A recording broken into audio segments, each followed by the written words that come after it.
السلام علیکم ورحمۃ اللہ وبرکاتہ۔ اعوذ باللہ من الشیطان الرجیم، بسم اللہ الرحمن الرحیم۔ ولا تجعلوا اللہ عرضة لأیمانکم ان تبروا وتتقوا وتصلحوا بین الناس واللہ سمیع علیم۔ لا یؤاخذکم اللہ باللغو فی ایمانکم ولکن یؤاخذکم بما کسبت قلوبکم واللہ غفور حلیم۔ للذین یؤلون من نسائهم تربص 4 اشہر فإن فاؤوا فإن اللہ غفور رحیم۔ صدق اللہ العظیم۔ محترم حاضرین، ابھی جن آیات کی تلاوت کی گئی ہے یہ دوسرے پارے سورہ بقرہ کے 28ویں رکوع کی آیتیں ہیں۔ گزشتہ جو آیتیں گزری، اس آیت کا حصہ مختصر طور پر کل بیان کیا گیا تھا، جو کہ قسم کھانے کے تعلق سے آیتیں تھیں۔ قسم انسان بات بات پر کھا لیتا ہے، ایک عام رواج بھی ہے، اور کبھی کبھار بڑی اہم خاص موقعوں پر قسمیں بھی کھائی جاتی ہیں۔ تو بعض چیزیں جو عربوں کے اندر بھی رائج ہیں، یعنی بات بات پر قسم کھا لیا کرتے ہیں، جو بھی بات کہی جاتی ہے اس میں واللہ، باللہ، تاللہ عربی کی الفاظ ہیں۔ ہم اردو میں اللہ کی قسم، خدا کی قسم، اس طرح کے ہم الفاظ استعمال کرتے ہیں جو کہ تکیہ کلام بن چکا ہے۔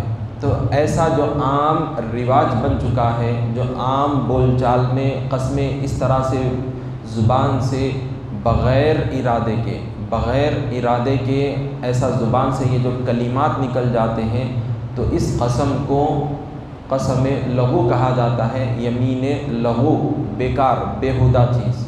تو اس پر جو ہے بچنا ہم کو ضروری ہے، لیکن ایسی قسم جو کھا لی گئی تو اس پر کوئی کفارہ نہیں ہے۔ یمین لغو پر جو عام تکیہ کلام بن چکا ہے، جو بغیر ارادے کے ایسی قسم کھائی جائے تو اس پر کوئی کفارہ نہیں ہے۔ البتہ اس سے بھی ہم کو احتیاط کرنا ہے، کیونکہ جو قسم ہے اللہ کا جو نام لیا جاتا ہے، اللہ کا نام بڑی جلالت والا، شان والا ہے۔ کیا معمولی باتوں پر ہم اللہ کے نام کو بیچ میں لائیں گے؟ تو اس سے منع کیا گیا ہے۔ اب یہاں پر جو آیتیں بیان کی جا رہی ہیں، اس کے اندر اس کا بیک گراؤنڈ یہ ہے کہ بعض لوگ نیک کام کرنے کے تعلق سے بھی کہ اب یہ نیک کام میں نہیں کروں گا، ایسے بھی بعض لوگ قسم کھا بیٹھتے ہیں انجانے میں، اور پورا پکا ارادہ بھی کر لیتے ہیں، اور پھر اس کام سے رک جاتے ہیں اور بہانہ بناتے ہیں، کہتے ہیں کہ میں نے یہ کام نہ کرنے کا ارادہ کر لیا، قسم کھا لی ہے، اب میں یہ کیسے کروں؟ تو لہٰذا اب ان کے لیے حکم یہ ہے کہ جب ایسی ارادے والی قسم کھا لیے نیک کاموں کے تعلق سے نہ کرنے کی، تو اس اپنی قسم کو توڑ دے۔ ایسی قسم کو توڑ دے جو نیک کام نہ کرنے کے تعلق سے قسم کھائی تھی، توڑ دے، اور اس توڑنے کے بعد قسم کا کفارہ ادا کر دے۔ اب یہاں پر یہ جو آیت ہے، اب پہلے ترجمہ سن لیجئے، پھر اس کا بیک گراؤنڈ ذکر کریں گے۔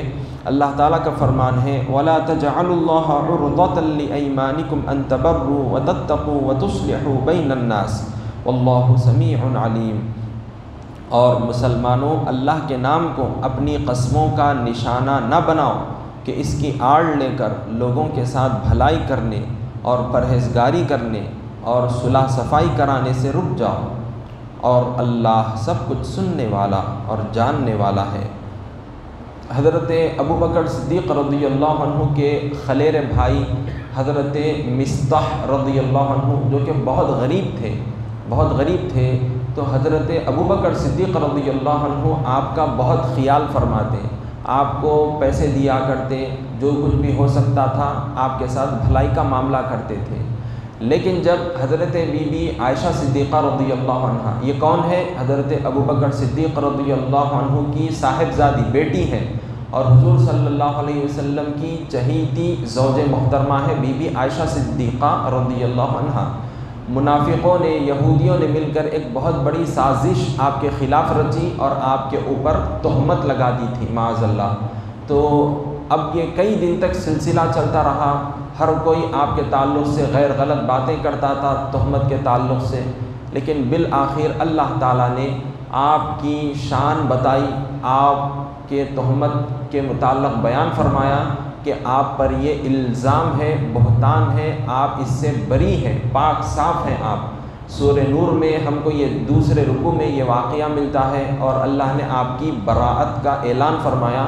بی بی عائشہ صدیقہ رضی اللہ عنہا پاک ہیں، اور یہ الزام لگایا گیا ہے آپ کے اوپر۔ تو بہرحال جب یہ افواہیں چل رہی تھی، یہ یہودی، یہ منافقین مل کر اس طرح کا ماحول بنا دیے تھے، تو ان کے اندر بعض بھولے بھالے مسلمان بھی آ گئے اور یقین کر بیٹھے تھے۔ ان میں سے آپ کے جو خلیرے بھائی تھے حضرت مصطح، تو ان سے بھی یہ غلطی سرزد ہو گئی، اور وہ بھی جو ہے ان لوگوں کی باتوں میں آ گئے، اور وہ بھی اس بات پر یقین کر بیٹھے تھے۔ تو اب جیسا ہی اللہ کا یہ فرمان نازل ہوا، تو حضرت ابوبکر صدیق رضی اللہ عنہ، اب آپ نے فرمایا کہ دیکھو تم لوگ مل کر خواہ مخواہ کے میری بیٹی پر اور حضور کی یہ چہیتی زوج محترمہ ہے ان پر تم لوگوں نے الزام لگایا، اور میں تو تمہارے ساتھ اچھا معاملہ کرتا ہوں، تم بھی ان لوگوں میں شامل ہو گئے، مل گئے، اور تم بھی ان کے بات پر یقین کر لیے اور الزام لگانے لگے، لوگوں کو کہنے لگے، تو جاؤ آج کے بعد میں تمہارا کوئی خیال نہیں کروں گا، میرے پاس اب 1 روپیہ لینے کے لیے بھی نہ آنا، میں تمہارا کوئی خیال نہیں کرتا، چلے جاؤ۔ تو اب آپ اس طرح سے خیر کا کام کرنے کے تعلق سے آپ نے قسم کھا لی تھی، حالانکہ نیک کام ہے، نیک کام تھا، لیکن اب آپ نے دل کو تکلیف پہنچی تھی کہ میری بیٹی جو کہ اللہ رب العزت کی چہیتی بندی ہے، حضور کی زوجہ محترمہ ہے، اور لوگوں نے الزام لگا دیا تو دوسرے بھی یقین کر لیے، تو بہرحال آپ نے یہ قسم کھا لی تھی کہ اب ان کے ساتھ بھلائی کا معاملہ نہیں کریں گے۔ تو اللہ تعالیٰ نے یہ آیت نازل فرمائی، اور اس میں حکم بتلا دیا گیا کہ ایسی قسمیں جو نیک کام نہ کرنے کے تعلق سے قسم کھا لی جائے تو اس قسم کو توڑ دیں اور وہ نیک کام کرنے میں لگ جائیں۔ وہ نیک کام ہم کو کرنا ہے اور قسم کو توڑ دینا ہے اور قسم کا کفارہ دینا ہے۔ اسی طرح سے اس آیت کا بیک گراؤنڈ، شان نزول یہ بھی بتلایا گیا ہے۔ حضرت عبداللہ بن رواحہ رضی اللہ عنہ، ان کے داماد بشیر بن نعمان رضی اللہ عنہ، تو ان کے درمیان میں، یعنی آپ کے داماد اور بہن کے درمیان میں، آپ کے داماد اور بہن کے درمیان میں دونوں میں لڑائی جھگڑے ہوا کرتے تھے، بار بار آپ صلح صفائی کرایا کرتے تھے حضرت عبداللہ بن رواحہ رضی اللہ عنہ۔ اب بعد میں حال یہ ہو گیا کہ آپ نے قسم کھا لی کہ اب تم لوگ لڑ لیے تو اب میں تمہارے درمیان میں نہیں آؤں گا، میں تمہارے درمیان میں کوئی جھگڑے کو سلجھانے نہیں آؤں گا، کوئی صلح صفائی نہیں کراؤں گا، تم لوگوں کو تمہارے حال پر چھوڑ دوں گا۔ تو اب یہ نیک کام تھا صلح کرانا، کیونکہ لوگوں کے درمیان میں لڑائی جھگڑوں کو ختم کرنا، ان کے درمیان میں کاؤنسلنگ کرنا، صلح کرانا، یہ ایک نیک عمل ہے۔ لیکن اب آپ نے قسم کھا لی تھی، کیونکہ آپ کو بھی کچھ تکلیف پہنچ گئی، کیونکہ اس درمیان میں کچھ ایسی باتیں نکل آئی تھیں جو آپ کو بڑی ٹھیس پہنچائی تھی، تو لہذا آپ نے یہ بات ٹھان لی تھی۔ تو اب یہ آیت کریمہ اللہ نے نازل فرمائی اور بتلا دیا کہ ایسی قسمیں جو صلح کے تعلق سے، جو کہ نیک کام ہے، نہ کرنے کی قسم کھا لی جائے تو ایسی قسموں کو توڑ دینا چاہیے اور پھر اس کا کفارہ ادا کر دیا جائے۔ اب کفارہ کیا ہے، جیسا کہ کل بتلا دیا گیا، اور سورہ مائدہ میں 7ویں پارے میں ہم کو دوسرے رکوع میں یہ آیت ملتی ہے، فَكَفَّارَتُهُ إِطْعَامُ 10 مَسَاكِينَ مِنْ أَوْسَطِ مَا تُطْعِمُونَ أَهْلِيكُمْ أَوْ كِسْوَتُهُمْ أَوْ تَحْرِيرُ رَقَبَةٍ فَمَنْ لَمْ يَجِدْ فَصِيَامُ 3 أَيَّامٍ۔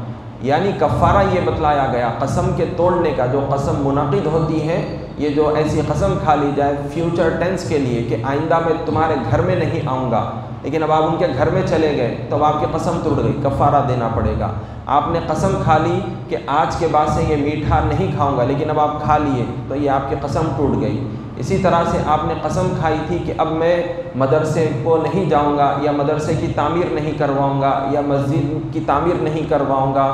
بہرحال ایسے معاملات میں آپ نے قسم کھا لی، ٹھان لیا تھا، لیکن اب آپ وہ قسم کو توڑ بیٹھے، تو کیا کفارہ دینا ہے؟ تو بتلایا گیا کہ 10 مسکینوں کو 2 وقت کا کھانا کھلایا جائے، یا پھر ان کو 10 لوگوں کو، 10 غریبوں کو، مسکینوں کو صدقہ فطر کی مقدار میں ایک ایک کر کے صدقہ فطر ادا کیا جائے۔ یہ نہیں کر سکتے تو ان 10 مسکینوں کو کپڑے پہنائے جائیں، کپڑے بنائیں ان کو پہننے کے، یا نہیں وہ بھی نہیں کر سکتے تو ایک غلام کو آزاد کرنا ہوگا، وہ بھی نہیں تو بتلایا گیا کہ 3 دن روزے رکھ لیں.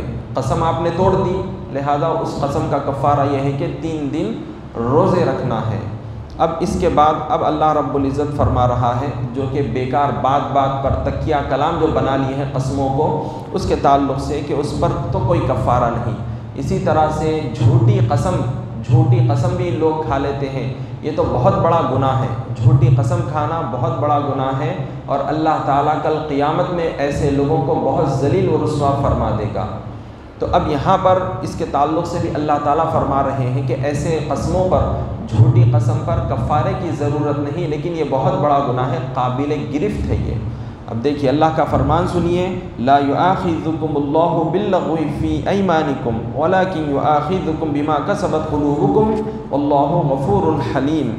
یعنی اللہ تمہاری لغو قسموں پر تم سے مواخذہ نہیں کرے گا، لیکن جو قسمیں تمہارے دلوں کے ارادے سے ہوں ان پر ضرور مواخذہ ہوگا، پکڑ ہوگی، اور اللہ بخشنے والا بردبار ہے. تو اب دیکھیے کہ جو بات پر جو عام طور پر زبان سے نکل جاتی ہے بغیر ارادے کے تو اس کو لغو کہا گیا ہے. یہ اس سے بھی بچنا ہم کو ضروری ہے، لیکن اس پر کوئی کفارہ نہیں ہے. اسی طرح سے اگر کسی نے جھوٹی قسم کھائی ہے تو وہ بہت بڑا گناہگار ہے، اور اللہ تعالیٰ اس پر ضرور پکڑ فرمائے گا کل قیامت کے دن. لیکن ایسے قسم پر کوئی کفارہ نہیں ہے، لیکن یاد رکھ لیں کہ یہ قابل گرفت ہے، اللہ تعالیٰ اس کی ضرور باز پرس فرمائے گا. تو لہذا ہم کو جھوٹی قسمیں ہرگز نہیں کھانی ہیں. اللہ تعالیٰ بہت ذلیل و رسوا کر دیتا ہے جھوٹی قسمیں کھانے والوں کو. اور پھر جب کسی سے ایسی غلطیاں ہو گئی، جھوٹی قسمیں کھا لیے تھے، تو فوری ہم کو توبہ کر لینا ہے. تو اللہ تعالیٰ بتلا رہا ہے کہ اللہ بخشنے والا ہے، اللہ معاف فرمانے والا ہے، توبہ کو قبول فرمائے گا اللہ. تو توبہ ہم کو کر لینی چاہیے. اسی طرح سے اللہ کی رحمانیت دیکھیے کہ ایسی غلطیاں ہم سے ہوتے رہتی ہیں.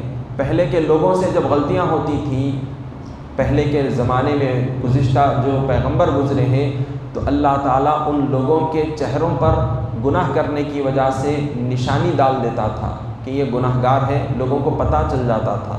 لیکن اللہ نے ہمارے ساتھ ایسا معاملہ نہیں فرمایا، امت محمدیہ صلی اللہ علیہ وسلم پر رحم کا معاملہ فرمایا. تو لہٰذا اللہ فوری طور پر پکڑ نہیں فرماتا بلکہ ڈھیل دیتا ہے کہ ہم سدھر جائیں. اسی لیے یہاں فرمایا حلیم، یعنی اللہ بردبار ہے، یعنی ہم کو موقع دے رہا ہے، ڈھیل دے رہا ہے. تو لہٰذا اللہ کے اس موقع سے ہم کو فائدہ اٹھانا ہے، توبہ کرنا ہے، اور آئندہ اس قسم کے کوئی گناہ ہم کو نہیں کرنے ہیں. اب آگے کی جو آیت ہے، زمانے جاہلیت میں ایسا ہوتا تھا کہ لوگ قسمیں کھا لیتے تھے. شوہر قسم کھاتا تھا کہ میں اپنی بیوی سے اب تعلقات نہیں رکھوں گا. طلاق تو نہیں دیتا تھا، لیکن 1 سال کے لیے، 2 سال کے لیے، 4 مہینوں کے لیے بیوی سے دور رہتا تھا، اس سے بستری نہیں کرتا تھا، اور اس کو ویسے ہی لٹکا کر چھوڑ دیتا تھا. تو اس طرح سے عورت کے اوپر، بیویوں کے اوپر بہت بڑا ظلم ہوتا تھا شوہروں کی جانب سے. تو اللہ کی جانب سے یہ فرمان جاری ہوا اور اس ظلم کا خاتمہ کر دیا گیا. اگر کسی نے قسم کھا لی کہ میں اپنی بیوی سے اب 4 مہینے تک نہیں ملوں گا، اس سے صحبت نہیں کروں گا، اس کے پاس نہیں جاؤں گا، تو لہٰذا 4 مہینے تک اگر وہ نہیں گیا، اب بیوی آزاد، طلاق پڑ گئی اب اس کو. اب انہیں جس سے چاہے نکاح کر سکتی ہے. پہلے زمانے جاہلیت میں کیا تھا، طلاق نہیں پڑتی تھی، ویسے ہی اس کی نکاح میں باقی رہتی تھی. تو یہ بڑا ظلم ہوتا تھا، وہ نہ ادھر کی نہ ادھر کی تھا حال پہلے. لیکن اللہ نے یہ فرمان جاری کر دیا. تو پہلے تو یہ ایسی قسمیں نہیں کھانا ہے. اگر کسی نے قسم کھا لی کہ میں بیوی کے قریب نہیں جاؤں گا، تو اس کو اپنی قسم کو توڑ دینا ہے اور قسم کا کفارہ دینا ہے. تو اب اس کو کیا کہا جاتا ہے، ایلا، کہ میں اپنی بیوی کے پاس فلاں اتنے دنوں تک نہیں جاؤں گا، 4 مہینے 3 مہینے. تو لہذا 4 مہینے اس کی جو مدت بتلائی گئی ہے 4 مہینے ایلا کی. تو 4 مہینے تک میں اپنی بیوی کے قریب نہیں جاؤں گا. تو لہٰذا ایسی قسم کھانے کا نام ایلا قرار دیا گیا ہے. 4 مہینے گزر گئے، نہیں گیا، طلاق پڑ گئی. اگر 4 مہینوں سے اندر ہی 2 مہینوں کے 1 مہینے میں ہی اگر وہ قریب چلا گیا تو قسم ٹوٹ گئی، کفارہ دینا پڑے گا. اللہ کا فرمان سنیے، للذین یؤلون من نسائہم تربص 4 اشہر فإن فاؤوا فإن اللہ غفور رحیم. یعنی جو لوگ اپنی بیویوں سے الگ رہنے کی قسم کھا لیں ان کو 4 مہینے کی مہلت ہے، پھر اگر اس مدت میں قسم سے رجوع کریں تو اللہ بخشنے والا مہربان ہے۔ تو اللہ نے یہ صاف بات بیان فرما دی کہ پہلے تو ایسی قسمیں نہیں کھانا ہے، لیکن اگر کسی نے کھا لی ہے تو یہ بات بھی یاد رکھ لیں کہ اگر 4 مہینے گزر گئے اور وہ بیوی سے 4 مہینوں تک نہیں گیا قریب تو اب طلاق واقع ہو گئی۔ اگر اب بیوی چاہے تو کسی اور شخص سے عدت گزرنے کے بعد نکاح کر سکتی ہے۔ اگر وہ اپنے ہی شوہر سے اسی شوہر کے ساتھ رہنا چاہے تو تجدید نکاح کے ذریعے سے پھر وہ اپنے اسی سابقہ شوہر کے ساتھ دوبارہ نکاح کے ذریعے سے یعنی جدید مہر کے ذریعے سے نکاح میں رہ سکتی ہے، کیونکہ وہ ایک طلاق واقع ہوتی ہے۔ جو یہ قسم کھا لیا تھا 4 مہینوں تک نہیں جانے کی اور 4 مہینے گزر گئے تو 3 طلاق نہیں بلکہ 1 طلاق پڑتی ہے، اس کو طلاق بائن کہتے ہیں، اور اس میں وہ جدید نکاح کے ذریعے سے جدید مہر کے ذریعے سے اپنی بیوی کو لوٹا لے سکتا ہے، نکاح میں واپس رکھ سکتا ہے۔ اگر نہیں تو بیوی کو اختیار ہے کہ وہ کسی اور مرد سے عدت گزرنے کے بعد نکاح کر سکتی ہے۔ اگر وہ 4 مہینوں کے اندر ہی رجوع کر لیا، اس کے قریب چلا گیا، قسم ٹوٹ گئی، اس کو کفارہ دینا پڑے گا۔ کفارہ وہی ہے 10 مسکینوں کو کھانا کھلائے، وہ نہیں تو کپڑے بنائے، وہ نہیں تو پھر ایک غلام کو آزاد کرے، وہ بھی نہیں کر سکتا تو پھر 3 روزے رکھ لے۔ اس طرح سے قسم کا کفارہ ادا ہو جائے گا۔ وصلی اللہ تعالی وسلم علی خیر خلقہ سیدنا محمد وعلی آلہ وصحبہ اجمعین والحمد للہ رب العالمین۔